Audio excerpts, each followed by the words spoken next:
Bonjour à vous toutes et à vous tous, ici sur le plateau et derrière vos écrans. Donc, je m'appelle Stéphane Signoret, je suis journaliste spécialisé et j'ai bien souvent été participant de ces assises et j'ai ce matin l'honneur d'animer la traditionnelle séquence d'ouverture Quoi de neuf. Donc, pour démarrer cette 22e édition des assises, nous aurons le plaisir d'accueillir 4 grands témoins. Arnaud Leroy, qui est déjà présent ici, président de l'ADEME, l'Agence de la transition écologique, avec qui je discuterai particulièrement du plan de relance. Puis ensuite, nous aurons 3 autres invités, Mathilde Imer, Nicolas Garnier, Guillaume Perrin, qui seront à leur tour présents ici. On profitera de cette session digitale des assises pour faire 2 quiz. Donc derrière vos écrans, préparez-vous. À un moment donné, on vous demandera de répondre à quelques questions. Alors, que s'est-il passé depuis un an dans ce Quoi de neuf, c'est le principe. On va essayer de réexaminer rétrospectivement ce qui s'est déroulé. Bien sûr, on a été impacté durement par cette crise sanitaire, par ce coronavirus qui a impacté le monde entier. Est-ce que la question qu'on s'est tous posée à un moment donné, c'est est-ce que le monde d'après sera comme le monde d'avant? Plusieurs intervenants aborderont cette question lors des futures plénières, mais à ce stade, on va se concentrer sur ce plan de relance qui, voulu par le gouvernement, vise à intégrer la transition énergétique. En quelques mots, on peut voir que les 3 axes de ce plan de relance sont centrés sur l'écologie, la compétitivité et la cohésion du territoire. Une centaine de milliards d'euros, un tiers grosso modo pour chacune de ces grandes thématiques. Et puis, si on se concentre sur la partie écologie et territoire, on retrouve des thématiques qui sont celles qu'on connaît bien ici aux Assises, autour de la rénovation énergétique des bâtiments, notamment la décarbonation de l'industrie, le fameux plan hydrogène, aussi beaucoup d'actions autour de ce que les collectivités peuvent faire au niveau du recyclage des friches, par exemple, du foncier, tout ce qui est aussi valorisation des déchets, la mobilité, les relocalisations, j'en passe et des meilleurs. Bien sûr, il y a beaucoup d'actions. Alors, avec Arnaud Leroy, nous allons détailler un petit peu comment on peut mettre en œuvre ce plan de relance. C'est la première question que je vais vous poser. L'ADEME va être en première ligne en tant que bras armé du gouvernement. Le budget d'intervention de l'agence a doublé, je crois. Vous nous en direz un petit peu quelque chose. Comment allez-vous orchestrer cela? C'est-à-dire par quels moyens on peut finalement utiliser cet argent le mieux possible? Alors, je vais peut-être utiliser le présent indicatif plutôt que le futur. C'est qu'on fait déjà, parce que ce plan de relance a été mis en œuvre depuis quelques mois déjà. Donc les outils traditionnels pour nous, parce que faut savoir qu'on a une dotation supplémentaire grâce à ce plan de relance sur les thématiques que vous venez d'aborder, et on peut peut-être en rajouter quelques-unes qui sont aussi importantes, parce qu'au cœur des territoires, partie quand même de notre mode de vie, à savoir le tourisme durable. Comment on fait pour embarquer un secteur qui pèse quasiment entre 8 et 10% de notre PIB vers une transition? Il y a la question agricole qui est essentielle et clé dans la transition énergétique d'un côté et la transition climatique. Donc on travaille aussi à la demande du gouvernement sur tout un ensemble d'outils, notamment des bilans GES pour les exploitations, donc pour les aider à aussi comprendre leur impact climat et voir quelles mesures on peut porter ensemble. Donc tout ça est financé par l'ADEME. Et dans la même veine, on travaille avec le ministère de l'Agriculture pour les aider sur la question des haies, dont on a beaucoup parlé dernièrement aussi, qui sont des puits carbone qu'il faut réintégrer et pouvoir exploiter dans un second temps, éventuellement, par de l'entretien pour fabriquer du combustible biomasse. Donc ça, c'est des sujets qui sont déjà en cours. On y travaille. Donc, comment ça se passe? On a la chance d'avoir un nouvel outil. Ça peut être aussi un des sujets de Quoi de neuf, qui s'appelle la plateforme Agir pour la transition.adem.fr. Donc là, vous avez l'ensemble de nos modalités d'intervention, les appels à projets sur les thématiques dont on vient de parler, les appels à manifestation d'intérêt, en tout cas tous les outils que vous pouvez trouver. Ça a été le cas ces derniers mois sur la décarbonation de l'industrie, qui a quand même connu un grand succès et qui est important pour une place industrielle ou portuaire comme Dunkerque. Comment on aide des grands industriels, qui soient dans l'aluminium, les aciéries, à décarboner leur process industriel. On finance tout ça à la demande du gouvernement avec un fonds décarbonation dédié, l'électrification de ces process-là, tout un travail également sur l'éco-conception pour les PME, parce qu'il ne faut pas oublier les PME et les petites TPE, qui sont aussi, en tout cas servis dans ce cas de France Relance par différents outils liés à l'électrification, décarbonation, en tout cas des process de production et par rapport aussi à tout ce qui est éco-conception, intégration de plastique recyclé, tout ça. Donc tout ça est déjà en cours. On va avoir un paquet un peu plus musclé dans les prochaines semaines sur l'économie circulaire, où on attendait les décrets, notamment issus de la loi AGEC, qui est aussi un élément important du Quad 9 de l'année 2020. Donc, adoption définitive de la loi dite AGEC, en tout cas sur l'économie circulaire, avec des impacts importants sur l'accélération de la question du recyclage, du tri, éventuellement de la consigne aussi dans les prochaines années. Donc on voit qu'on a beaucoup d'éléments avec un aspect énergétique pas anodin sur la question des CSR, donc combustibles solides de récupération, qui sont issus des refus de tri. Donc voilà, c'est des filières industrielles qu'on essaie de mettre en œuvre également, qui sont aussi soutenues par le plan de relance, dans les investissements et aussi dans les modalités opérationnelles, parce qu'on doit combler le déficit de compétitivité aujourd'hui des énergies de récupération ou renouvelables par rapport au gaz qui est historiquement très bas sur les marchés. Donc tout ça est mis en place pour justement vraiment favoriser la mise en œuvre et la continuité de ces outils. Donc voilà un petit peu tout ce qu'on fait par rapport au plan de relance. Il y a bien sûr l'hydrogène, dont on parle beaucoup et sur lesquels on peut dire beaucoup aussi. Donc là, il y a des éléments de briques dans le plan de relance et aussi dans un autre outil qui est important pour l'innovation, la préparation de notre futur, qui s'appelle les programmes d'investissement d'avenir, où là, on a une stratégie jusqu'à 2030 dotée de quasi 10 milliards d'euros si on y intègre les éléments ferroviaires. Vous savez qu'on travaille beaucoup déjà sur le train à hydrogène, donc notamment pour les TER ou les motrices pour le fret. Et second plan, un petit peu plus aussi avant-gardiste. Tout à l'heure, Alain Ziani en a parlé. Donc, l'avion à hydrogène, que certains considèrent soit comme de la science-fiction ou du greenwashing, est un vrai sujet de recherche sur lesquels on voit, en tout cas, l'ensemble de la filière se positionner et y travailler. Donc voilà, donc nous, on accompagne l'ensemble de ces acteurs par notre présence dans France Relance comme opérateur de premier rang et dans le PIA, en coopération aussi avec la BPI pour travailler et aussi fabriquer la résilience de nos acteurs économiques sans qui on aura des difficultés demain à rebondir si on n'a plus d'entreprises performantes. D'accord, merci. On va peut-être un petit peu détailler après, notamment comment vous pouvez utiliser les appels à projets. Mais de l'autre côté de l'écran, les participants vont pouvoir répondre à une première question, justement pour voir un petit peu les thèmes qui les intéressent le plus. Vous allez voir apparaître sur votre ordinateur une question pour savoir quelle partie du plan de relance pourrait avoir un effet, par exemple, à court terme sur votre territoire. Alors, évidemment, on n'en a pas listé énormément. Vous avez 6 choix entre le soutien aux rénovations énergétiques des bâtiments publics et logements sociaux, la stratégie de développement d'hydrogène décarboné, le soutien aux entreprises, notamment pour la chaleur bas carbone et l'efficacité énergétique, le fonds pour le recyclage des friches et le soutien à l'économie de proximité. Alors vous avez le temps de répondre, mais enfin pas trop longtemps quand même, s'il vous plaît. Faites un choix, un seul, bien sûr, c'est pas évident, mais au moins pour donner une petite tendance. Et pendant que vous répondez, et avant qu'on voit s'afficher le résultat de ce petit quiz, Arnaud Leroy, on va continuer cette discussion. Évidemment, ça fait beaucoup de thèmes, tout ce que vous avez déjà listé, et il y en a certainement d'autres. Les moyens sont doublés. Comment arriver à bien canaliser? C'est-à-dire qu'à la fois, il faut que vous ayez de l'offre quand même, enfin de la demande derrière, des gens qui proposent des vrais projets. Est-ce qu'il y a un effort territorial particulier qui doit être fait dans certaines zones? Comment vous allez pouvoir vraiment articuler alors évidemment, c'est pas tout pour demain, mais bon, il y a, on va dire quand même un échelon d'ici 2 ans qui demande une certaine accélération. Bah écoutez, ça c'est la vraie question, ce qu'on appelle le sourcing en bon français. Pour la première partie jusqu'à 2020, on va dire cette année écoulée, on n'a pas eu de sujet sur les derniers mois pour avoir des projets. Donc aujourd'hui, qu'est-ce qui se passe? C'est qu'on travaille en réseau, en relais, aussi bien avec les organisations professionnelles, mais aussi avec les associations d'élus, parce que en même temps, on a eu un changement de mandat. Donc là aussi, on a mis à disposition des nouveaux outils, une plateforme notamment avec un parcours élu qui permet de travailler sur les formations, plusieurs centaines, plusieurs milliers d'élus qui à terme seront formés au sujet de la transition, dans des thématiques qui sont quand même pas toujours simples. Donc on a ce besoin de formation et une demande très forte qu'on a pu sentir dès les préparations des élections municipales.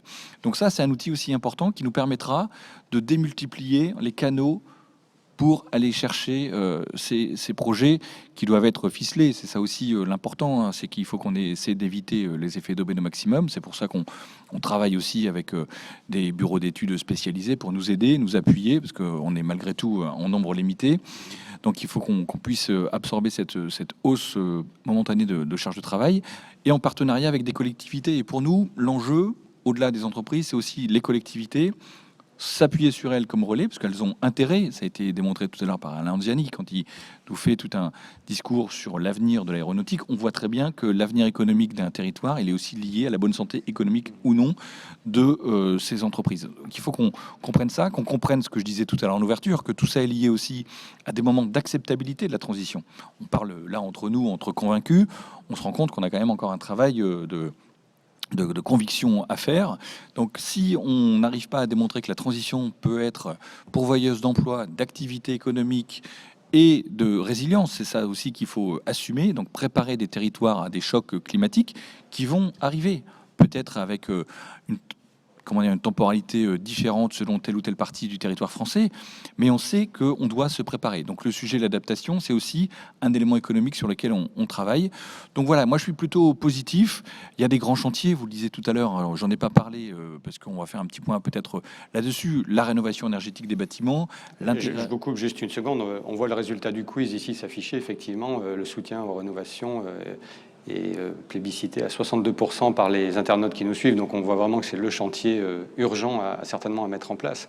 Est-ce que ça se présente plutôt bien de votre point de vue? Parce qu'on sait que c'est quand même pas facile. Il y a beaucoup d'éléments entre la formation des artisans, la mobilisation des financements, la conviction des gens, hein, bien sûr, comme vous l'avez dit, c'est important. Bah écoutez, pour l'instant, en tout cas, les chiffres qui sont annoncés là depuis hier, notamment avec l'ouverture de la nouvelle plateforme, la nouvelle formule de MaPrimeRénov' sont plutôt encourageants. On a mis en place un système de conseillers, parce que je pense que c'est important. Il faut retrouver toutes ces informations sur faire.fr, avec des gens qui vous donnent des conseils gratuits. Donc ça, c'est aussi un élément important, parce qu'on voit aussi qu'il y a des effets d'aubaine assez conséquents sur les sujets parfois de rénovation. Donc j'ai envie de dire, les voyants sont ouverts.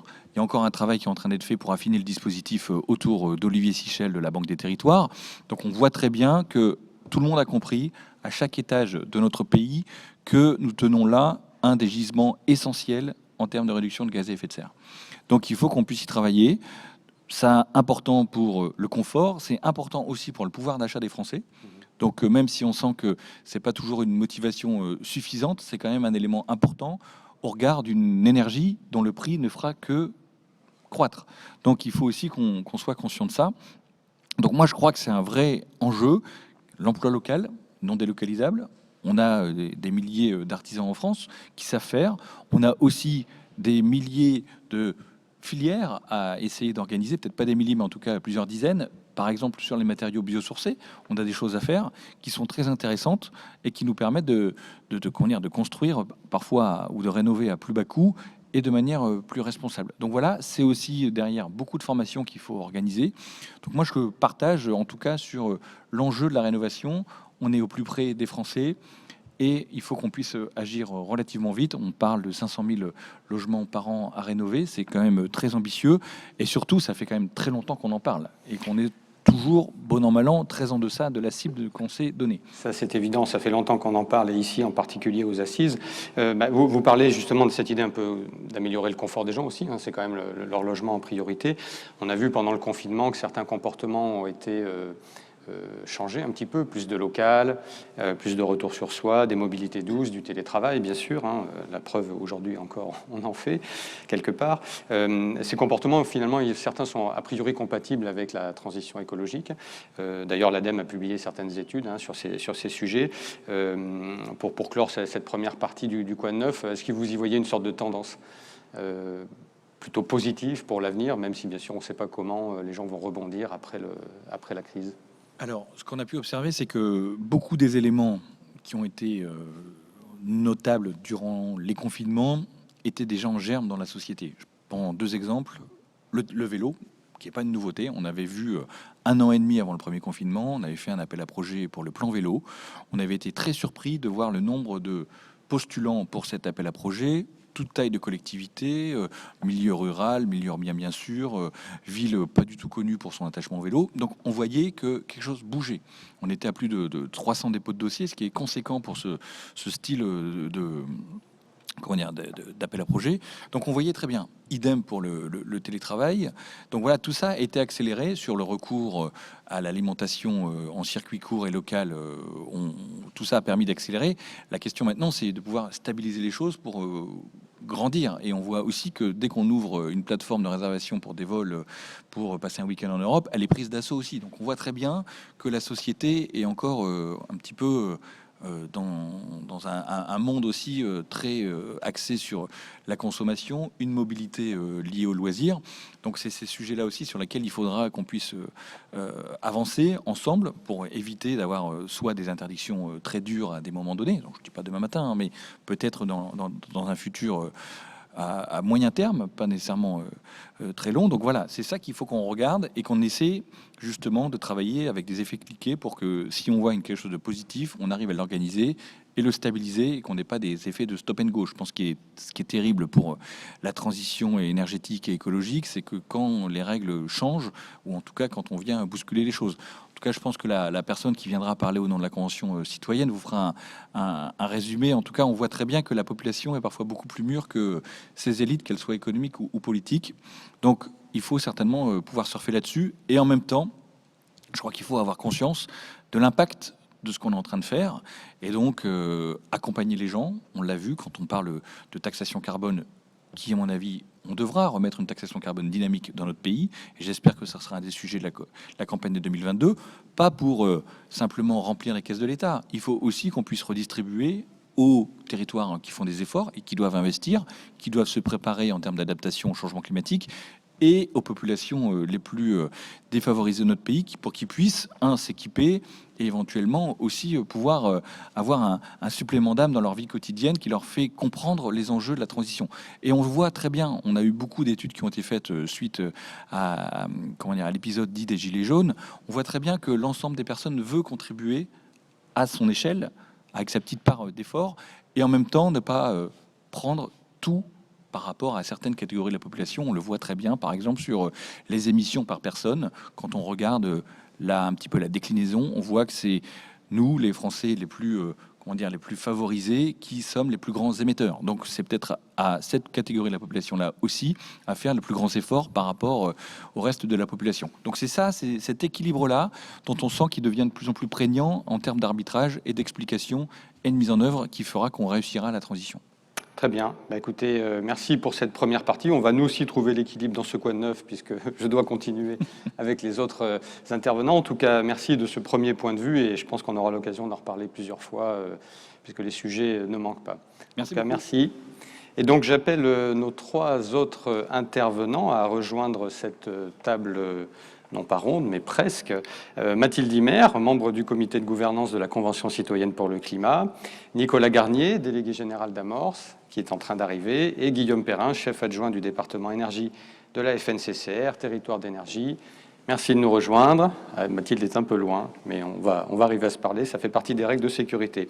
Avec vous, nous allons survoler l'année écoulée, et vous pouvez enlever vos masques, bien sûr. Alors, je vais la survoler assez vite cette année pour vous et pour tous nos participants qui nous regardent à distance, avec une petite présentation. Voilà, si la régie veut bien me la remettre en retour. Merci, parfait. Donc, vous avez vu, j'ai séparé France en haut, Europe en bas. N'y voyez pas une interprétation quelconque. Donc, cette année 2019, elle a commencé avec la fin de l'année 2019 a vu apparaître la loi énergie-climat et la loi orientation des mobilités. Alors, je passe très vite, bien sûr, je ne vais pas détailler, c'est pour rappeler à tout le monde ce qui s'est passé. Et simultanément, côté européen, la présidence de la Commission avait été prise par Ursula von der Leyen et peu après, le Green Deal européen avait été mis sur la table.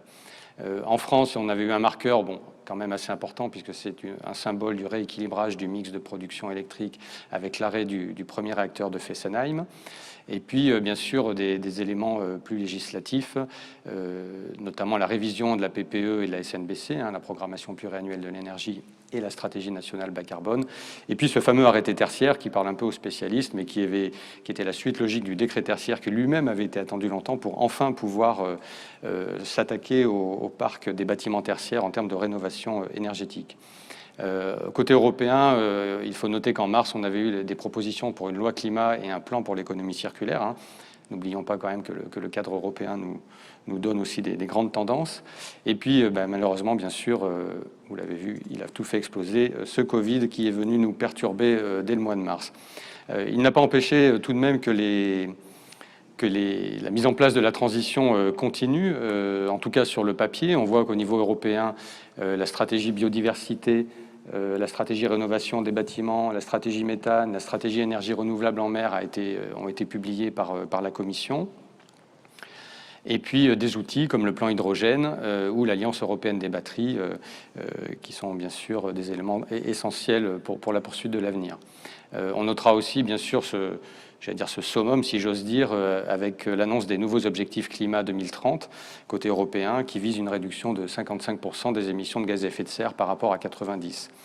Alors le climat, bien sûr, on va revenir en France, c'est le maître mot de la Convention citoyenne pour le climat, hein, dont les propositions ont été remises en juin 2020, donc émises par les 150 citoyens tirés au sort, et on aura l'occasion de bien en parler. Et puis on garde à l'esprit que parmi les préoccupations de ces citoyens, les questions sociales et les questions d'urgence climatique sont primordiales. Alors on peut en retrouver des échos dans l'année avec le rapport de l'Office national pour la précarité énergétique, l'Observatoire national de la précarité énergétique en juillet, et puis bien sûr très récemment le Conseil d'État qui s'est emparé de cette question et a demandé à l'État de justifier son action climatique. On l'a dit aussi, bien sûr, cette année a surtout été marquée par le plan de relance, hein. On vient d'en évoquer plusieurs aspects avec Arnaud Leroy, donc notamment la prime Rénov', hein, qui avait été remodelée et encore remodelée hier pour faire des rénovations énergétiques, et puis le plan hydrogène en septembre, et plus récemment le contrat de transition écologique qui est encore en cours de construction. Et puis pour finir ce long et déjà trop long descriptif de l'actualité de l'année, on peut noter aussi des outils quand même, hein, c'est quand même eux qui nous intéressent le plus concrètement sur les territoires pour mettre en œuvre la transition. Alors certains sont opérationnels, comme les appels d'offres sur l'effacement, hein, dont le potentiel a été doublé à l'automne dernier, ou l'élaboration de la réglementation environnementale 2020 pour les constructions neuves, dont les discussions sont encore en cours et qui font couler beaucoup d'encre. Voilà, j'étais déjà beaucoup trop long, mais au moins on a redessiné le paysage pour vous tous, même si bien sûr vous trois vous connaissez tout ça par cœur. Alors pour commencer la discussion, on va s'occuper plutôt d'abord de la Convention citoyenne. Mathilde, si vous le voulez bien, pouvez-vous nous rappeler les grandes lignes, hein, je pense que tout le monde a vu un petit peu comment ça s'est passé, de cet exercice démocratique quand même inédit, et surtout comment il a permis d'aboutir à des propositions légitimes de la part des citoyens. Bonjour à toutes et tous d'abord. Donc la Convention citoyenne, c'est d'abord 150 citoyens qui ont été tirés au sort pour répondre à une question qui est comment est-ce qu'on réduit d'au moins 40% les émissions de gaz à effet de serre d'ici 2030 par rapport à 90 dans un esprit de justice sociale. Autrement dit, comment est-ce qu'on allie ambition écologique relativement forte et justice sociale. Il faut se rappeler d'où est née et quand est née cette Convention citoyenne. Elle naît suite au mouvement des Gilets jaunes. Elle n'aurait jamais existé sans ce mouvement des Gilets jaunes. Pourquoi est-ce qu'on a proposé au gouvernement de mettre en place une telle convention et accepter ensuite de rentrer dans le comité de gouvernance pour certains d'entre nous? Tout simplement parce que il y a trois raisons principales. La première, c'est qu'on voulait tenter de mettre fin à un débat qui nous semblait un peu stérile pour avancer entre ceux qui disent à raison, on a les solutions, maintenant il faut y aller, il faut du courage politique, et ceux qui, aux manettes du pouvoir, répète sans cesse, les citoyens ne sont pas prêts, regardez, il y a les bonnets rouges, regardez, il y a les gilets jaunes. Comment est-ce qu'on arrête ce débat-là et on entre dans le débat de quelle écologie il faut qu'on arrive à mettre en place? Est-ce qui est plutôt une écologie croissance verte assez classique, très croyance technologie, ou est-ce que c'est plutôt un autre type d'écologie, voire finalement où les citoyens mettent eux le curseur? Deuxième raison, c'est une raison sociale. On ne peut pas nier que oui, le mouvement des Gilets jaunes est né sur une taxe carbone, notamment parce qu'elle a été vécue comme injuste socialement. Quand on regarde les études, on se rend compte que c'est juste de manière assez factuelle, puisqu'elle pèse 2 à 3 fois plus sur les ménages les plus précaires que sur les ménages aisés. comment est-ce qu'on règle cet enjeu-là? Et donc là, on voulait donner la parole à des gens qui, je veux dire, ont le vécu des citoyens sur le terrain et qui sont capables de dire, non mais là, en fait, moi, si vous me faites ça, ça ne tient pas la route pour moi.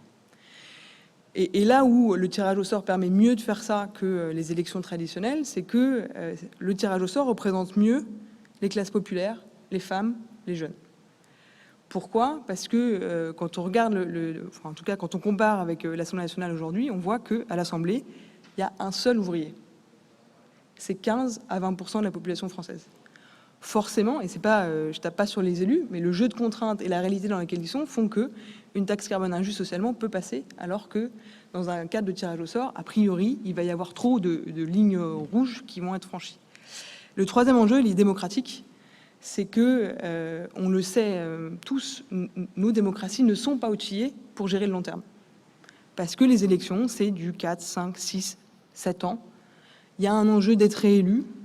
Et au-delà de ça, il y a des pressions extrêmement fortes, notamment économiques, qui font que le court-termisme l'emporte souvent.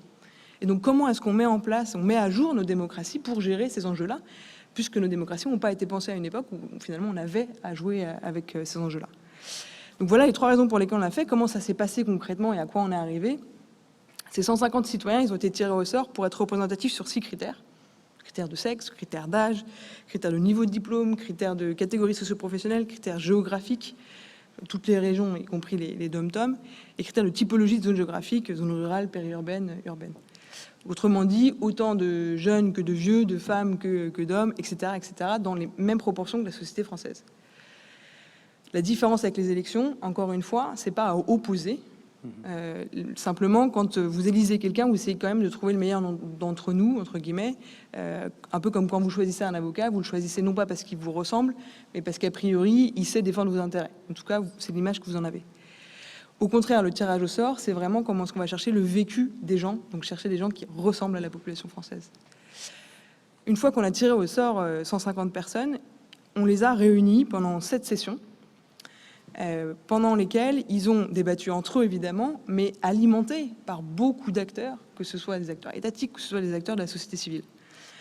Et ça, c'est extrêmement important parce que c'est ça qui permet le réel travaux de la Convention citoyenne. Oui, j'allais dire comment ils ont réussi finalement à concrétiser des vraies propositions dans un langage qui était à la fois le leur, mais qui s'appuyait sur des données correspondant un peu aussi à ce qu'on connaît nous. Il y a eu, première étape, c'est le diagnostic scientifique. C'est la première session où, du coup, une scientifique du GIEC, donc, qui est venue présenter ce que disent les scientifiques du monde entier aux 150 citoyens. Et je m'arrête là juste un instant. Ça a été un choc, un électrochoc, une baffe, une claque. Je me sens complètement impuissant. C'est beaucoup trop gros pour des simples citoyens comme nous. C'est les mots qui ont été prononcés par les 2 tiers, les 3 quarts des citoyens à la fin de cette première session. Ce qui veut dire que le diagnostic scientifique n'est pas du tout aujourd'hui compris par les Français. On a eu la sensation que autant la majorité d'entre eux, à part quelques climato-sceptiques, étaient conscients que oui, il y a un problème avec le climat, mais finalement c'est pour mes petits-enfants et en faisant un peu de tri des déchets et du vélo, ça suffira. Donc on a un enjeu là de sensibilisation, de médias, de culture qui est pas au niveau, entre guillemets. Ensuite, les étapes qui ont suivi, c'est d'écouter tout le monde.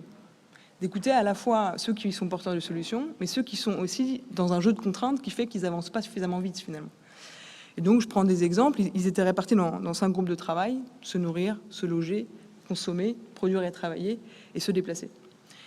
Et par exemple, à la 2e session, dans le groupe se nourrir, ils avaient en face d'eux à la fois la FNSEA, qui est un syndicat qui est majoritaire dans le monde agricole aujourd'hui, qui n'est pas connu pour être très progressiste sur les questions du bio, par exemple, Greenpeace en face, et puis un distributeur, je ne sais plus si c'était Système U ou Carrefour, pour avoir la compréhension de qu'est-ce qui bloque finalement, pourquoi est-ce que les uns les autres n'arrivent pas à avancer plus vite. Pareil, le 3e week-end, dans le groupe se déplacer, il y avait à la fois... On va pas avoir le temps de tout détailler, Mathilde, j'en suis désolé. Je vais juste donner des exemples qui permettent de montrer analyser un peu les propositions. Qu'il y a à la fois des gilets jaunes, à la fois des grands patrons, à la fois des acteurs de la société civile qui ont été entendus. Et ça permet finalement de mettre le curseur en fonction de là où est prête la société à enclencher. À la fin, ils ont fini par délibérer et mettre le curseur là où ils voulaient. Ils ont donc abouti à 149 propositions qui allient ambition climatique et justice sociale. Là où on en est aujourd'hui, c'est que la balle est dans la main du gouvernement. Alors, on va en reparler dans 2 secondes. Voilà, je vais faire lancer un petit quiz pour nos internautes parce que le temps file. Justement, sur ces 149 propositions, on va vous sonder, chers participants. Vous allez voir une question apparaître, plusieurs items. Alors, évidemment, on n'a pas mis les 149 propositions, on n'en a pas mis 15, on en a choisi 6, c'est très réducteur. Mais au moins, sur ces 6, vous pouvez en choisir 1 à 3. Et comme ça, on verra lesquelles vous intéressent le plus. Je ne les détaille pas tout de suite, on les verra au moment de la réponse. Et du coup, Mathilde, on peut un petit peu, bien sûr, continuer. Hein, désolé de cette coupure. Mais justement, comme vous l'avez dit, la balle est dans le camp de l'exécutif, du législatif. Une loi est en cours de préparation. Qu'est-ce que ça devient? Parce qu'on a tous à l'esprit, bien sûr, que toutes ces propositions, malheureusement, n'ont pas été reprises sans filtre. L'engagement du président de la République, initialement, était de reprendre sans filtre et de les passer sans filtre, soit au référendum, soit au Parlement, soit à la voie réglementaire directe. Le président de la République s'est dédié en permettant au gouvernement de revoir un certain nombre de propositions. C'est les citoyens qui porteront le jugement fin février, début mars, sur est-ce qu'ils sont contents, furax, de la façon dont le gouvernement a donné suite. Mais on sent bien qu'il y a une colère qui monte d'un certain détricotage que tout le monde voit aujourd'hui. Néanmoins, on voit aussi que la Convention a réussi à imposer la mise en place d'une loi climat et que le débat parlementaire va s'ouvrir. Et donc, il y a une mobilisation peut-être à avoir en tant que citoyen, si on est intéressé par ces sujets-là, autour du débat parlementaire, pour que finalement, peut-être les parlementaires arrivent à rehausser le niveau d'ambition de la loi au niveau de celui que les 150 avaient posé. D'accord, merci. On voit que c'est pas évident, mais c'est vrai quand même on a un exercice là vraiment inédit qui permet d'accélérer, peut-être on l'espère, la transition, puisqu'on connaît tous l'urgence climatique. Nicolas Garnier, vous représentez une association portée principalement par des élus tout de même, hein, donc issus de la démocratie représentative. Est-ce que vous pouvez nous dire sur la forme déjà que vous inspirent les travaux de la Convention, et puis sur le fond, bien sûr, est-ce que les propositions correspondent à des souhaits ou des projets que vous avez côté Amorce? Bien, merci d'abord de nous avoir invités. J'ai une petite pensée pour tous ceux qui nous regardent. On est dans le Cursal pour ceux qui connaissent et il est très vide et vous nous manquez tous. Il est très vide. Très vide et très froid. On vit vraiment des assises très différentes de d'habitude, donc j'ai une pensée affectueuse pour vous tous. D'abord dire que cet exercice qui est né d'une contestation, Mathilde a parlé des gilets jaunes et des bonnets rouges. Pour la petite histoire, quelques semaines avant le début des gilets jaunes, Amorce évoquait le risque d'un bonnet rouge 2. Donc vous voyez qu'effectivement la question de la fiscalité écologique mal emmanchée posait question. Il faut quand même se dire que cet exercice va probablement réveiller une autre manière de faire, parce que finalement la grande conclusion, c'est ceux qui savent ont envie que ça change. Ceux qui savent ont envie que ça change. C'est ce que vient de dire Mathilde d'une autre manière, c'est quand on donne le temps à des gens lambda dont ça n'est pas le métier, dont ça n'est pas la préoccupation première, y compris parce qu'ils ont d'autres problèmes dans la vie, etc., de leur raconter ce qui est en train de se passer, ce qu'on fait et ce qu'on ne fait pas, ils ont envie qu'on fasse plus. Donc ça, je pense que même des élus locaux, et j'en profite pour le dire, on invite des citoyens des 150 au congrès d'Amorce le 3 février prochain pour parler directement entre élus locaux et ces 150. C'est peut-être quelque chose de nouveau à mettre en place, au-delà des concertations locales qui ont pu avoir lieu. Ensuite, si on regarde un peu les grandes mesures, quelques points quand même très positifs, hein, il faut le dire. Il y a un travail énorme sur la lutte contre les passoires thermiques. Je pense qu'on en est à la 3e guerre sur les passoires thermiques, et pour avoir fait les 2 lois précédentes, on n'est pas au bout de nos histoires. La preuve, par exemple, si en 2028, vous êtes toujours une passoire thermique, il se passe quoi? Vous êtes interdit d'eux, vous avez une sanction, voilà. Donc il y a vraiment un gros travail là-dessus. Il y a un travail très intéressant, peut-être plus technique, moi que je trouve essentiel dans la responsabilisation des territoires, qui est la transposition à l'échelle régionale des objectifs de la PPE. C'est essentiel parce que sinon vous vous retrouvez avec tout l'éolien, par exemple, dans une région qui est pas très loin d'ici, et puis pas d'éolien ailleurs, etc. Et l'idée de répartir l'effort des énergies renouvelables région par région, tout en s'adaptant au potentiel de chacun. Il ne s'agira pas de faire que de l'éolien partout, mais ça responsabilise. D'ailleurs, ça va dans le sens de ce qu'a dit un peu Mathilde, c'est-à-dire la culture du chiffre. C'est facile de dire qu'il faut faire plus de NR. C'est plus compliqué de dire qu'il faut faire 38. Et c'est plus compliqué de dire qu'il faut faire 38 dans mon territoire. Et donc là, il y a quelque chose de l'ordre de la culture du chiffre qui doit se mettre en place, parce que si ça se trouve, on va continuer à avoir des objectifs qui ne seront jamais atteints. Ça, c'est quelque chose d'intéressant. Il y a aussi la notion de communauté d'énergie, c'est intéressant, parce qu'ils sont des citoyens participatifs. Qu'est-ce qu'ils disent? Ils disent on veut produire ensemble, on veut consommer ensemble. D'ailleurs, les communautés d'énergie, aujourd'hui, c'est plutôt pour faire de la production, mais demain, c'est peut-être fait pour faire de la maîtrise de l'énergie. Et donc là, on tient une idée, alors c'est un peu évanescent dans la loi, hein. On dit il en faudrait plus, il faut que ce soit dans la PPE. Mais on tient probablement un ferment intéressant.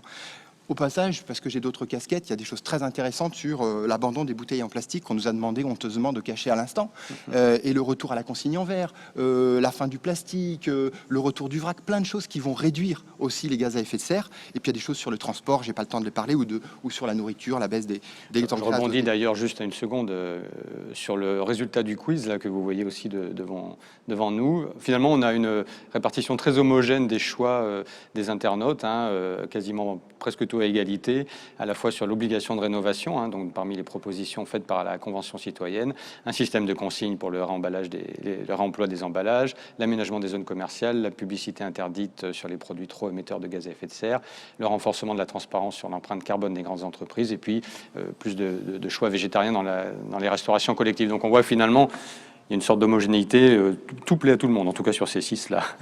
Alors, petit teasing, mais je vous dis pas à quel point ça nous fait chaud au cœur, cette histoire de consigne sur le verre, après la bataille qu'on a menée contre les bouteilles plastiques l'année dernière. Et la bataille n'est pas finie, d'après ce que j'ai compris, parce que nos amis embouteilleurs de soda ont très envie de continuer à faire de la bouteille plastique. Fin de la parenthèse. Après, si on voulait quand même mettre quelques regrets, le premier, c'est la fiscalité écologique. Ils ont pas pu en parler parce que les braises étaient chaudes, en gros. Et c'est dommage parce que fondamentalement, on sait tous qu'on a besoin de cette fiscalité carbone et de cette fiscalité écologique, plus vaste que la fiscalité carbone. D'abord pour financer la transition écologique et énergétique. Si on n'a pas cet argent, on est obligé de bricoler avec l'argent qu'on a, et on voit qu'à la fin, il n'y a pas plus d'argent sur les territoires. Donc là, moi, il me semble qu'il y a quelque chose. J'espère qu'il y aura un acte 2. Je parle à Mathilde en espérant qu'il y aura un acte 2 en disant il faut remettre sur la table cette question avec un pacte national, moral, j'allais dire. On nous a fait un procès en insincérité de la taxe. En gros, on fait la taxe pour le climat. La réalité, c'est on fait la taxe parce qu'il faut financer l'allègement des salaires. Il faut un pacte qui dit la taxe sera juste, il n'y aura pas des dérogations pour les avions, etc. La taxe sera protectrice des plus faibles. La taxe sera visible dans le temps pour permettre de prendre des décisions. La taxe sera réaffectée à son objet. Voilà ce qu'on demande, et au plus près des territoires, donc dans les territoires. Il faut cet acte autour de la fiscalité écologique, sinon une chaufferie bois ne sera jamais compétitive, en tout cas dans les prochains mois, face au gaz qui s'effondre, pour dire les choses très simplement. Le deuxième élément, c'est d'aller vers une généralisation, je m'arrête là sur cette partie loi, la généralisation de cette transition. Parce qu'en fait, on voit bien, et les gens des assises le savent bien, il y a quelques années, on était 200, maintenant on est plusieurs milliers, mais globalement, on sait tous qu'il n'y a pas eu généralisation du phénomène. Donc là, je pense qu'il y a quelque chose à inventer. Puis le troisième point, c'est de se dire que qu'est-ce qui se passe quand on ne tient pas un objectif? À Amorce, on en a un peu marre des objectifs qui ne sont jamais tenus dans les lois, des mesures qui ne sont jamais tenues. On a peut-être tendance à s'en donner trop, alors. Et je pense que les citoyens ont des choses à nous apprendre sur le droit d'avoir un retour, d'avoir des comptes sur un objectif qu'on s'est donné trop facilement à 2050 et pas facilement à 2025. Voilà ce qu'on peut dire. Et puis, il y a quand même quelques sujets structurants. Je le dis là parce que j'ai peur de ne pas avoir le temps, mais on parle actuellement de privatisation partielle d'EDF. Il y a quand même un projet monumental. Les citoyens ont droit d'avoir leur avis sur quelque chose qui va impacter le service public de la distribution, par exemple. Donc, on sent qu'à la fois, il y a des choses intéressantes, il manque des bouts, ça mériterait un acte 2, et puis il ne faudrait pas qu'il y ait des choses qui se passent à côté de cette grande œuvre de participation. Bon, merci. Je sais que c'est pas facile d'en parler en peu de temps parce qu'on a tellement de sujets autour de la table, et la main est lancée pour un acte 2, mais bon, je ne sais pas si c'est vraiment entièrement à la main des citoyens. J'en serais ravi, les citoyens aussi, mais je ne sais pas si c'est vraiment à notre main. Je pense que ça dépend beaucoup du politique. On verra. On va déjà voir entre nous comment les territoires peuvent prendre en main ça. Donc on a vu un peu les réponses sur le quiz. Guillaume Perrin, la FNCCR représente des acteurs de territoire aussi. Dans le même ordre d'idée, comment vous voyez les propositions de la Convention de votre point de vue, finalement, comment coller au plus près entre les revendications citoyennes et les besoins des territoires? Merci déjà pour l'invitation et bonjour à toutes et à tous à distance. Effectivement, comme le disait Nicolas, vous nous manquez dans ce cours-salle bien vide. On a toujours la vue sur la mer qui nous donne la perspective vers où aller, mais on voit qu'il y a encore beaucoup de chemin à faire, et c'est vrai que la dynamique qui est portée par la Convention citoyenne, qui continue à vivre, à traduire dans une loi, et j'y reviendrai juste après, porte des éléments inspirants. Il y a un élément aussi que je retiens, c'est ceux qui savent ont envie d'avancer, et on peut savoir rapidement. Et c'est ça qui est impressionnant aussi avec tout le travail qui a été fait par la Convention citoyenne, c'est cette montée en compétences en une petite année au final pour arriver au niveau de gens, des praticiens qui sont là depuis des années sur le sujet et qui arrivent effectivement à concilier cette approche de justice sociale, transition énergétique, écologique, environnementale dans son approche. Donc c'est déjà un succès assez impressionnant. Le regret, effectivement, c'est que contrairement à l'engagement qui avait été pris, on n'a pas eu de reprise sans filtre des propositions de la Convention citoyenne. Donc il faut le voir comme un match de départ, c'est-à-dire qu'on nous donne des éléments qui sont dans un projet de loi et c'est là qu'est le travail des parlementaires, ce à quoi on va s'atteler maintenant. On le prend, ce projet de loi, comme une base de discussion. Il y a des choses qui sont intéressantes, il y a des grands manques qui sont présents. On a parlé de la fiscalité, on a parlé également du projet Hercule, à un moment dont au final, alors que les collectivités sont les premières concernées en tant que propriétaires des réseaux, en tant que justement autorité délégante des différents réseaux, de ces sujets-là, qui ne sont pas consultés, tenus assez à l'écart de ce sujet-là, qui est pourtant central pour l'équilibre des territoires, pour l'approche notamment de la péréquation tarifaire et l'approche de l'équilibre des différents territoires. Il y a des éléments qui sont positifs. On a des éléments autour du verdissement, la commande publique, qui est quand même beaucoup plus actée dans la loi, en dépassant la notion de faculté qu'on avait précédemment, l'approche de végétalisation, du solaire, etc. Mais quand on parlait des objectifs qui sont mis en place, c'est là aussi où on a un regret. Je reprends l'exemple de l'article 23. On a une obligation de végétaliser ou de solariser des bâtiments de plus de 500 mètres carrés. Avant, on était à 1000, on est descendu. Ça, c'est déjà une approche. Par contre, l'objectif, il est au 1er janvier 2024. Pourquoi 2024 ? On est au 1er janvier 2021. On est en capacité, les filières sont au rendez-vous, les surfaces se mettent en place également. Pourquoi est-ce qu'on doit attendre 3 ans pour une mesure qui est extrêmement simple à mettre en œuvre ? Et c'est ces éléments un petit peu de regret. Il y a plein de choses autour de la mobilité qui sont mises en place, autour du lien avec les voitures thermiques les moins émissives. Tu parlais tout à l'heure, Stéphane, de la loi LOM qui a quand même accès à un certain nombre de mesures pour le développement de la mobilité propre des différents territoires et le renforcement avec ce projet de loi aussi des zones à faible émission. Pour autant, effectivement, on manque encore de cette mise en œuvre globale d'un vrai équilibre entre les différents vecteurs énergétiques. Et ça, c'est la clé de l'approche multi-énergie, on en parlera peut-être un petit peu après, qui permet effectivement de concrétiser sur le territoire la volonté à la fois des citoyennes qui ont exprimé la Convention citoyenne pour le climat, qu'ont exprimé aussi, je le rappelle, tous ceux qui ont voté pour les municipales. Il n'y a quasiment pas un seul programme municipal qui n'a pas eu une dose, minimale ou maximale, d'écologie, quel que soit le degré partisan qu'on puisse avoir sur ce sujet-là. Donc on voit que ce sujet d'acculturation, de volonté de prise en main par les citoyens et d'avancer sur la transition écologique, environnementale, énergétique, si on s'en tient à cette dimension-là, elle est vraiment portée à tout niveau, que ce soit au niveau des collectivités, au niveau des conventions nationales, et sans doute en poussant un petit peu, et c'est tout le jeu du travail parlementaire auquel on va s'atteler maintenant, avec l'État et le gouvernement sur le sujet. Donc il y a encore une première pierre qui a été mise à très bon niveau par la Convention citoyenne, qui a été traduite d'une certaine manière dans le projet de loi. Maintenant, le match commence pour effectivement les sessions parlementaires et arriver à garder les vraies ambitions comporter les conventions citoyennes en lien effectivement avec les collectivités territoriales. Oui, on a l'impression que le match recommence éternellement un petit peu, pour ceux qui suivent le sujet depuis longtemps, mais bon. Mais il ne faut jamais perdre espoir. Voilà, on est costaud, on y croit, on continue. Alors, on l'a vu, cette année écoulée a été très riche en débats, en positionnement de différents acteurs, mais finalement, concrètement, qu'est-ce qui était le plus marquant pour les collectivités ? Nicolas Garnier, par exemple, de votre point de vue, on parle toujours des grands plans, des grandes stratégies, bien sûr, la Convention on voit alimenter tous ces débats et va, j'espère, déboucher sur un maximum de vraies propositions. Mais vous, est-ce que vous voyez d'autres aspects dans cette année écoulée, et je doute pas que vous en voyez plein, qui sont importants pour les collectivités ? Donc j'ai 2 heures, c'est ça ? À peu près 2 minutes, oui, c'est ça. Ah, c'est ça. Alors, je vais essayer de focaliser sur 2-3 points qui nous semblent absolument essentiels et qui montrent qu'il pourrait y avoir une sorte de contre-histoire de la transition énergétique en marche et qui ne correspond pas tout à fait à ce qu'on en souhaite. Je vais parler de rénovation. Il y a quand même 2 choses qui sont en train de se passer qui sont extrêmement structurantes. Là, le projet de RE 2020, donc de réforme du cadre réglementaire de la rénovation ou de l'efficacité du bâti, et puis le décret tertiaire qui va être une obligation majeure pour les collectivités locales qui vont devoir rénover leurs bâtiments tertiaires publics et puis également pour le privé. Sur le premier sujet, on assiste à quelque chose d'extrêmement préoccupant. Derrière une idée louable, et là on soutient complètement le gouvernement, la ministre, qui est il faut que les bâtiments de demain consomment beaucoup moins d'énergie, et émettent beaucoup moins de carbone, dans cet ordre-là.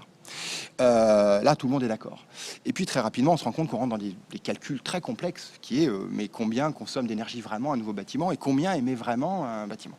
Et là, on découvre qu'un certain nombre de méthodes de calcul vont évoluer ou sont susceptibles d'évoluer de manière très discutable. Je pense en particulier au coefficient de conversion en énergie primaire de l'électricité qui passerait de 2,58 à 2,3 parce qu'un jour, il y aura plus d'énergie renouvelable dans le mix.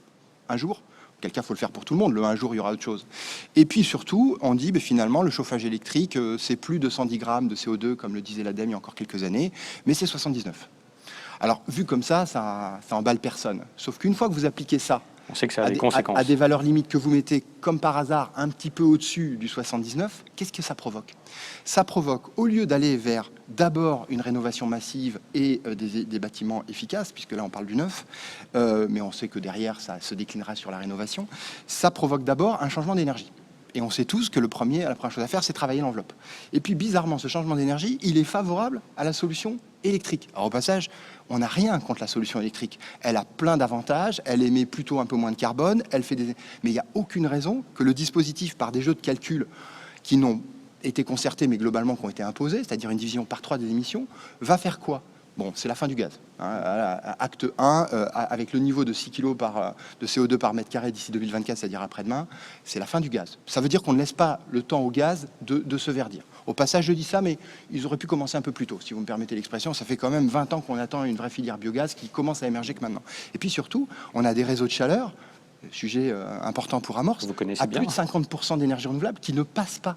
Ça veut dire qu'on pourrait choisir pour des nouveaux bâtiments des solutions de pompe à chaleur de mauvaise qualité, parce qu'on sait qu'il y a des pompes à chaleur, il y a le bon chasseur, le mauvais chasseur, il y a la bonne pompe et la mauvaise pompe, de mauvaise qualité, plutôt que de se raccorder à un réseau de chaleur à 50% d'énergie renouvelable. C'est inouï comme situation. Et imaginez l'élu local qui a porté un réseau de chaleur en disant c'est le meilleur pour mon plan climat, qui voit arriver une méthode de calcul technocratique qui lui dit non, en fait, c'est pas le meilleur, c'est la pompe. Et c'est la pompe COP3 pour ceux qui connaissent. Donc là, On ne va pas détailler tout ça, mais on voit bien qu'il y a un enjeu de sur le décret formalisation tertiaire, même réglementaire. sujet. On est sur un sujet où finalement, au lieu de parler en énergie primaire, on parle en énergie finale. De ce fait, vous prenez une école qui est raccordée à un réseau de chaleur au bois ou juste à une chaufferie bois.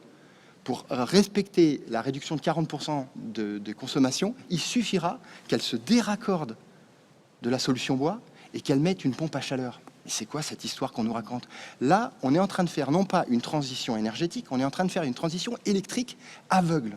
Et encore une fois, l'électricité a une place énorme à jouer dans le futur, mais pas toute la place. En plus, c'est une erreur tactique de vouloir ne s'appuyer que sur une énergie et que sur un vecteur électrique. On le sait tous. Bien. Donc là, on tient des sujets graves. Après, il y a quand même des bonnes nouvelles. On est en train de travailler sur ce qu'on a appelé les conclusions du GT réseau de chaleur, qui s'appelait GT Vargon, parce que c'était elle qui était aux manettes à l'époque. Et on a vraiment des mesures, Arnaud a dû en parler, on a vraiment des aides de l'ADEME bien meilleures sur les réseaux de chaleur. On est en train de travailler sur les réseaux de chaleur en grande difficulté, venez nous voir. On est en train de travailler sur un projet de compensation carbone. En gros, ce qui est dans le plan de relance, c'est si vous êtes un industriel, vous prenez une solution renouvelable, si le gaz est moins cher, on vous paye la différence. Je simplifie. Il faut la même chose pour les réseaux de chaleur, on y travaille, et puis on change le contrat de concession, on est en train de mettre en place le classement, plein de choses intéressantes. Puis dernier sujet, mais en une phrase, parce que j'ai vraiment très vite, parce que hydrogène vert, il y a quand même un énorme potentiel qui est proposé dans le plan de relance, 2 milliards d'euros. Maintenant, ce qu'il faut, c'est que les collectivités s'emparent du sujet, parce que on sait tous que l'hydrogène vert, ça passe par une communauté d'énergie, des producteurs, des consommateurs différents qui s'emboîtent, qui se complètent, et puis une baisse des coûts. Et ça, les collectivités doivent le faire. Donc c'est pour ça qu'on porte l'idée d'un bonus d'aide lorsque c'est la collectivité locale qui porte ces projets d'hydrogène vert. Mais j'aurais pu faire 1h50. Mais je n'en doute pas un instant, Nicolas Garnier. Alors Guillaume Perrin, de votre côté, aussi des points positifs, négatifs sur l'année écoulée qui vous semblent plus importants et peut-être pas ceux, les mêmes que Nicolas Garnier a pu évoquer. Il y a l'approche 4 qui était intéressante de la SNBC et du de la PPE, pour le coup, qui ont ceci d'intéressant qu'elles fixent le cap, la marche à suivre à chaque fois, qui donnent les grands objectifs. Ça donne notamment des éléments qui sont intéressants, à savoir qu'au vu des objectifs qu'on s'est fixés dans la PPE, la France est le plus grand marché européen en termes de photovoltaïque et d'éolien. Donc en termes de développement de ces technologies-là, on va avoir effectivement des potentialités intéressantes pour les territoires. Qui des potentialités intéressantes pour les territoires dit aussi attrait des acteurs économiques, et d'où l'importance aussi des acteurs publics, notamment les communes, les intercos, de savoir équilibrer sur leur territoire cette approche-là pour être à la fois acculturé, avoir la connaissance de ce que sont les différentes filières, et la capacité du coup d'arbitrer sur les différents développements qui sont potentiels. La difficulté, l'avantage c'est de la PPE et la SNBC, c'est ça. Par contre, il faut qu'après les signaux politiques soient en accord avec ces éléments-là. On a des signaux qui ont été positifs cette année, le relèvement du seuil de 100 à 500 kW au niveau des passages en guichet pour les photovoltaïques. On a eu aussi des signaux assez négatifs de la politique du stop and go qui est destructive pour les filières, notamment photovoltaïques, sur la question de la revalorisation à la baisse, évidemment, des tarifs d'achat. Et ça, c'est très très mauvais à la fois pour les collectivités qui s'engagent, pour les élus qui vont en faire une partie de leur programme électoral pour le défendre devant les citoyens, et c'est très mauvais aussi pour les entreprises qui vont investir, développer des filières économiques en lien évidemment avec la dynamique citoyenne locale. Et ça, effectivement, il faut qu'on arrive à garder ce cadre global PPE, SNBC, mais avec des politiques qui soient sur plusieurs années, d'abord à l'échelle de leur mandat pour pouvoir voir les objectifs qu'on se donne à chaque fois, mais aussi pour avoir le cadre plus global qui évolue. On a beaucoup parlé de la rénovation énergétique et c'est vrai que c'est un des points qui est assez marquant cette année où tout s'est accéléré sur ce sujet-là. Tant mieux, on est dans la dynamique versus négawatt, sobriété, efficacité, en particulier sur la rénovation énergétique, avant le développement des énergies renouvelables, dans lesquelles les énergies renouvelables thermiques sont en priorité par rapport aux énergies renouvelables électriques au vu des usages qu'on en fait aujourd'hui. Alors la rénovation énergétique, il y a quand même deux bonnes nouvelles. Il y en a une qui est celle qu'on porte avec le programme ACTE, qui est vraiment le programme destiné aux collectivités, donc la rénovation énergétique du bâti tertiaire qui leur permet de financer. Donc c'est 100 millions d'euros, 90% directement redistribués aux collectivités sous la forme Programme issu des C2E. C'est ça. Exactement, c'est un programme de certificat d'économie d'énergie qui permet effectivement de passer à l'action. Et une fois qu'on a justement eu cet élément de structuration au niveau des économes de flux, au niveau des audits, au niveau de la connaissance de son patrimoine à l'échelle non pas d'un immeuble, d'un bâtiment, mais bien une approche patrimoniale, la question de l'usage aussi qui est derrière, qui sera un des éléments clés cette année, on peut passer à l'action. Et la deuxième bonne nouvelle, c'est la DSIL, qui a été d'une part fortement réabondée, donc la dotation de soutien à l'initiative locale, 1 milliard d'euros sur 2021, d'autre part priorisée notamment sur la rénovation énergétique. Pour toutes les collectivités qui ont des projets justement de rénovation énergétique de leur patrimoine déjà assez avancés, c'est l'occasion d'aller voir leur préfecture cette année pour aller faire appel à ces financements-là, et ça c'est assez structurant. Par contre, effectivement, on a aussi des signaux négatifs, on l'a dit précédemment, sur la question de l'équilibre énergétique. On ne fait pas une politique énergétique basée que sur un seul réseau. À la FNCCR, on a une approche qui est très pragmatique. On souhaite, c'est la collectivité qui décide sur quel est le meilleur réseau au meilleur endroit. C'est pas un tropisme sur tel réseau, sur tel autre. C'est pas au niveau national que ça se règle, c'est au niveau local. Le cas échéant, en associant des citoyens, il y a toute la dynamique des communautés énergétiques renouvelables, citoyennes, etc., avec lesquelles on travaille avec un certain nombre de partenaires. Donc, faire un sacrifice de deux réseaux qui sont particulièrement importants, le réseau de chaleur d'une part et de froid, n'oublions pas, le réseau de gaz vert évidemment, avec une filière qu'on avait quand même encouragée, qui se retrouve un petit peu coupée dans son élan, au bénéfice d'une filière électrique qui induit certains problèmes. Il fait froid dans ce Coursal aujourd'hui, il fait froid dans pas mal d'endroits en France. Je peux vous assurer qu'aujourd'hui, les réseaux électriques, ils sont assez tirés fortement. Quand on parle de la pointe hivernale, la thermosensibilité française, qui est une exception à l'échelle européenne, exception malheureuse puisque ça nous conduit à des surcharges au niveau du réseau électrique, c'est des problématiques qui deviennent vraiment nationales en termes d'équilibre du mix et qui se ressentent au niveau local. Et ça, c'est une vraie difficulté de mettre tous ces œufs dans le même panier, d'où l'importance de diversifier et de laisser sa place logique à toutes les filières de réseau énergétique, la chaleur et le froid, avec l'usage énergétique chaleur en priorité, et effectivement réseau gaz au niveau en tout cas du gaz vert plus spécifiquement. Oui. C'est un message qui a toujours été porté ici aux Assises, je pense. Alors, le temps coule et Mathilde, quand même, du coup, j'ai une petite question, peut-être pas prévue, mais quand vous entendez tous ces discours, on bifurque rapidement vers la technique, hein, voilà. Et qu'est-ce que vous en pensez? Comment, finalement, c'est un peu la question qu'on a dit tout à l'heure, arriver à mettre ensemble ce qu'ont dit les citoyens, voilà, tout d'un coup, on est dans une discussion technique, et finalement, comment sur les territoires, peut-être même vous-même, ou les citoyens peuvent arriver à faire réémerger une vraie envie avant un discours technique. Ce que je trouve intéressant, c'est deux choses. D'abord, les citoyens, le premier réflexe qu'ils ont eu, c'est d'aller voir l'agriculteur du coin, c'est d'aller voir leur maire, c'est d'en parler autour d'eux, dans leur famille, dans leur lieu de travail. Donc, finalement, ça a fait un peu infuser finalement ces questions-là autour d'eux. Premier élément. Et donc d'avoir un vécu vraiment proche du territoire et de faire remonter des choses qu'on n'a pas forcément dans les sondages, dans les grandes masses. La deuxième chose que je trouve très intéressante, c'est qu'après la convention, à la fin de la convention, les 150 ont invité les nouveaux maires fraîchement élus à un échange. De tous bords politiques, ils sont venus. Et j'insiste, de tous bords politiques, ils sont venus. Comme le disait Nicolas tout à l'heure, il n'y a pas forcément un choix partisan là-dedans. Et on a vu des maires qui se demandaient, OK, comment est-ce que nous, quoi que fasse le gouvernement finalement, on peut prendre les choses qui sont déclinables à notre échelle pour les mettre en place. Et donc il y a des dynamiques qui se sont lancées comme ça, de maires qui se sont engagés à mettre en place les propositions à leur échelle au niveau local. Enfin, je crois qu'il y a peut-être une troisième chose, c'est que les citoyens ont envie de défendre leurs propositions et donc sont à la disposition de tous les élus qui ont envie de travailler avec eux, que ce soit pour de la sensibilisation, que ce soit pour poursuivre du détail précis sur leurs propositions à l'échelon local, ou que ce soit, s'il y a tenue d'un référendum, aussi pour porter la voix des propositions qu'ils ont souhaité mettre au référendum. Oui, on voit quand même, il y a besoin d'échanges, il y a besoin peut-être même aussi de pédagogie pour beaucoup de gens, y compris nos élus, tous les gens bien placés. Si on revient un petit peu sur le plan de relance, Nicolas Garnier, par exemple, j'ai évoqué à la fin de ma présentation le contrat de transition écologique. Qu'est-ce que vous en pensez? Est-ce que typiquement ça peut être l'outil qui fait cette liaison entre les gens du territoire et puis on va dire voilà tous les spécialistes qui sont dans la place? Alors j'ai envie de dire oui sur ce qu'on en sait, oui. Maintenant, c'est sa mise en œuvre qui est en jeu. Je vois que le temps va couler, donc je vais faire très court. Aujourd'hui, sur les CRTE, on a de l'argent, c'est ce qu'a dit Arnaud tout à l'heure, beaucoup d'argent. Ça a été évoqué tout à l'heure avec de la décile sur la rénovation. Au passage, j'en profite pour dire qu'on a développé un outil un peu complémentaire du travail d'acté. En 30 minutes, un élu, grâce à iSherpa, qui est un petit logiciel, peut avoir un pré-diagnostic de sa consommation énergétique du bâtiment public. C'est gratuit, c'est sur le site internet, des choses comme ça, c'est très important. Donc, on a de l'argent. 2, on a un cadre contractuel qu'il faut écrire, puisque c'est ce que nous disent les cabinets, on aimerait que vous nous aidiez un peu à l'écrire, qui établit un peu, à chaque fois qu'on fait quelque chose, qu'est-ce qui se passe.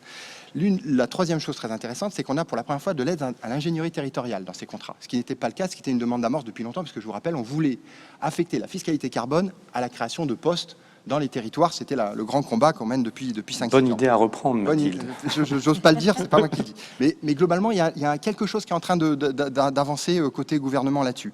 Maintenant, la question, c'est il faut que ce soit vraiment attractif. Il faut qu'on ait en tête que les PCAET, c'était super, c'est un merveilleux outil méthodologique et il faut les mettre en œuvre. Donc, il ne faut pas abandonner les PCAET. Les TEPCV, c'était super, mais ça allait un peu dans tous les sens. Alors, je décrypte un plan climat, territoriaux, les territoires énergie positive. Les plans climat, les territoires énergie positifs, les contrats de transition écologique. Il faut qu'on accumule tous les points forts de ces différents objets qui ont eu lieu dans le passé pour arriver à quelque chose qui fonctionne, c'est-à-dire attractif financièrement. Moi, la première chose que me demandent les élus, c'est CRTE, ça me donne quoi en plus ? Pas juste de la simplification d'avoir que les services de l'État. J'ai quoi en plus? Donc là, on vient de déclencher, là, dans 2 semaines ou dans 1 semaine, le club des CRTE. Il y a déjà 150 collectivités qui sont inscrites. L'idée, c'est un dialogue entre l'État et les collectivités pour voir comment mettre en œuvre un CRTE qui fonctionne immédiatement. Donc ça, c'est une bonne chose. Après, il faudra aussi voir l'évaluation, parce que ça a été dit tout à l'heure. CRTE, à un moment donné, c'est ça qui est intéressant dans le contrat, c'est qu'il faudra voir les tonnes de carbone qu'on aura évitées. Et là, on revient sur ce que vous disiez tout à l'heure. Ce qui est bien, finalement, dans l'idée des élus et des citoyens qui se parlent, c'est que c'est la vraie vie. C'est la vraie vie. C'est-à-dire que quand on rénove une vraie maison. Quand on met du chauffage, on fait un vrai chauffage, etc. Donc, il faut qu'on arrive à ce qui est d'un côté, il y a les citoyens et les collectivités qui proposent une sorte de vraie transition écologique pour éviter une contre-transition, une contre-histoire de la transition écologique qui ne nous appartiendrait pas. Je suis en train de faire la conclusion, je gagnerai un peu de temps. Oui, vaut mieux. Mais qui s'appuierait effectivement sur la connaissance des élus et des citoyens, sur des outils contractuels avec l'État, parce que c'est un partenaire de choix, et sur une capacité à évaluer et à tenir ses engagements, parce que je crois qu'un jour, il faudra qu'on rende des comptes. On a dit que c'était grave, ça a été dit encore par Patrick Vergrit tout à l'heure. Si dans quelques années, y compris une nouvelle génération, disent « mais vous le saviez, vous ne l'avez pas fait », et là, je donnerai la main aux 150. Eh oui, on se fera tous accuser, c'est sûr. Donc, il y a une vraie histoire de la transition écologique à mettre en œuvre. Et Guillaume Perrin, de votre côté, typiquement les appels à projets, par exemple, que l'ADEME met en place, est-ce que c'est l'échelle de temps qui convient pour agir sur les territoires? Typiquement, la rénovation, on est plutôt sur des schémas très longs de développement d'une filière. Est-ce que c'est le bon outil? En fait, il y a plusieurs approches à combiner. Alors, quand on parle de rénovation, il y a 2 types de rénovation. Il y a le côté rénovation énergétique pour les logements, où effectivement, on a souvent tendance à dire que la meilleure stratégie, c'est la stratégie du tout faire sinon rien, rénovation globale sinon rien, pour éviter effectivement le fait de ne pas aller jusqu'au bout du geste et donc de tuer le gisement. On a un autre type de rénovation qui est la rénovation énergétique sur le tertiaire des collectivités. Je vais laisser les entreprises de l'autre côté, où l'approche est différente. Une collectivité, un élu, il est élu sur une durée de temps sur son territoire. Il a après aussi la responsabilité, au-delà de sa casquette d'élu en tant que collectivité en tant que telle, de son patrimoine sur une durée de vie beaucoup plus importante. On peut réussir à concilier ces 2 temps. Ce temps court moyen terme de l'élu, qui est le temps de l'élection, où au bout des 6 ans, il faut présenter un résultat pour éventuellement continuer ou non selon le suffrage des citoyens. et puis ce temps long dans lequel on s'inscrit. Autant pour effectivement les logements, il s'agit de tout mettre d'un coup parce qu'on n'a pas le même type de public, autant sur le tertiaire, on peut se dire je commence par une étape dans une stratégie pluriannuelle d'investissement, un schéma directeur immobilier, peu importe le terme qu'on donne à cette question-là, qui nous permet d'avoir la photo effectivement à l'instant T du fonctionnement pour effectivement continuer dans le long terme. Je vais peut-être juste développer une image 10 secondes peut-être. En 10 En 10 secondes. On prend souvent nous l'image du pommier. Vous avez votre bâtiment qui est un pommier, donc avec les différentes pommes, les pommes étant les économies d'énergie. On va commencer par se dire, on fait la vision globale de notre bâtiment, de notre pommier avec toutes les images. Les pommes, on voit toutes les économies d'énergie accessibles. On commence par aller chercher dans les premières années les économies d'énergie directement accessibles. Pommier, un triangle, vous avez des pommes dessus. Vous les récupérez à la main, donc sans investissement. C'est de la régulation du calorifugage, de l'équilibrage de vannes, du désembouage, etc., etc. Ça vous coûte rien, ça vous fait déjà un paquet d'économies d'énergie. Vous allez sur le marché, vous gagnez en économie d'énergie, vous gagnez des certificats d'économie d'énergie, ça vous génère des gains, vous investissez dans un escabeau. Vous allez chercher les économies deuxième niveau. Un peu plus d'investissement, on va passer à l'isolation au niveau des doubles vitrages. Alors, et ainsi de suite, on va pas pouvoir... C'est cette vision long terme qui est intéressante à développer, se dire je m'intéresse au temps court, moyen terme, l'élu a déjà les retours, peut déjà faire état des résultats de son mandat devant les citoyens, et la question long terme où j'inscris mon patrimoine dans une gestion durable. Allez, nous avons presque terminé. Si vous avez un mot de la fin, je vous le donne en 20 secondes. Moi, ça tient en 2 mots, c'est débat parlementaire. Et puis j'en rajoute 2, essayons d'éviter d'opposer les élus, les citoyens, les experts. Moi, je pense qu'il y a un nouvel élan démocratique à créer en alliant les savoir-faire et l'expertise des uns et des autres. Je pense que c'est le maître mot, arriver à tous discuter ensemble. Allez, un point essentiel, même si c'est un mot que tout le monde connaît de l'autre côté de l'écran, au moins il le retiendra. Moi, je pense qu'il y a 3 mots. Il y a connaissance. Et les élus locaux ont plein d'objets, de guides, etc. Il faut connaître le sujet. C'est ce que nous a appris les 150. Le deuxième, c'est contrat et engagement. C'est-à-dire, à un moment donné, on s'engage, y compris à l'échelle locale, à l'échelle nationale, et on tient nos objectifs. Le troisième, c'est un peu résistance quand même. Pas résistance électrique, mais presque, si vous me permettez ce jeu de mots, parce qu'à un moment donné, il ne faut pas que cette transition, on en soit, otage. En tout cas, on nous la kidnappe pour en faire d'autres choses. Donc voilà les 3 mots que je garderai. Mais le premier, c'est d'abord que les élus prennent en main ce dispositif de manière généralisée, c'est-à-dire tout le monde. Il faut aussi faire passer la bonne parole. Et Guillaume ? 2 mots, alors du coup j'en coupe un effectivement sur les élus, c'est la première année pleine de mandat pour les municipales, pour les intercommunaux, etc. C'est le moment de lancer des projets pour déjà d'avoir des résultats au cours du mandat et avant la fin. Et le deuxième mot, c'est la nostalgique de projet global. On a passé un stade en 2021, on ne peut pas juste mettre du photovoltaïque sur la mairie. Il faut qu'on raisonne de manière un petit peu plus large en s'intéressant à l'empreinte carbone, en s'intéressant à la logique d'autoconsommation potentiellement, travailler sur des échanges en termes de données, etc. Et donc la structuration des territoires, elle passe par l'approche globale de ces projets-là et non pas uniquement par un des scopes. C'est ce que nous met en avant. On est à bonne école avec la Convention citoyenne où il y a tous les éléments effectivement qui permettent de raisonner en approche vraiment globale. Donc aux élus d'agir avec les citoyens évidemment et l'ensemble des acteurs comme le disait Mathilde. Très bien, merci beaucoup. Les élus, les citoyens, du dialogue, de la connaissance, de l'échange et tout ce que vous avez dit. Je vous remercie tous les 3 d'avoir participé pour cette session Quoi de Neuf qui est un petit peu contraignante parce qu'on a beaucoup de sujets. Je remercie les internautes qui ont participé au quiz et puis bien sûr maintenant vous allez pouvoir continuer avec les plénières et la prochaine faire face à un monde de polycrise. Merci beaucoup à tous et à bientôt.